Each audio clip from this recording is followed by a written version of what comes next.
Հակալություն, մեծարգո նախագահ, արգելի գործընկերներ, սիրելի քաղաքացիներ, իմ քայլը դաշինքի 96-րդ համարը եղած եւ հետո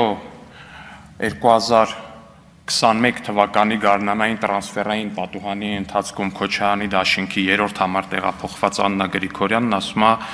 հեծը խլելու նախագիծ է։ Տիկին Գրիգորյան, իմ ընկալմամբ ձեր նոր թիմի առաջնորդը կամ թիմի նոր առաջնորդը, չգիտեմ, ոնց ուզում եք մեկնաբանեք կամ ընկալեք դա,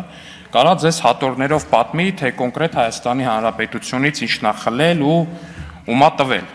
Այսինքն իմ քայլը դաշինքում ձեր եղած կարճ ժամանակահատվածի ընթացքում ինձ թվում է գոնե փորձառու գործընկերներից կհասցնեիք կամ հասցրած պիտի լինեիք լսել ու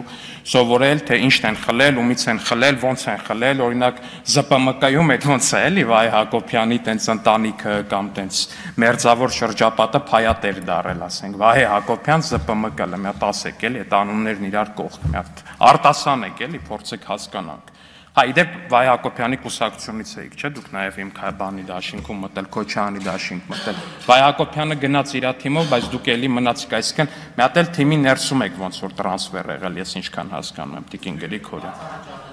Ինչ բան։ Չի եղել տենց բան։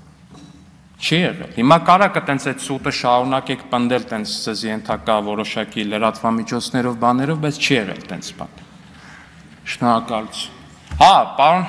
Աղվան Վարդանյան, ձեզ էլ դաշնակցությունը հեռացրել էր, հիմա իրար հետ դաշինքով եք, չէ՞, ոնց որ։ Շատ ֆանտաստիկ է։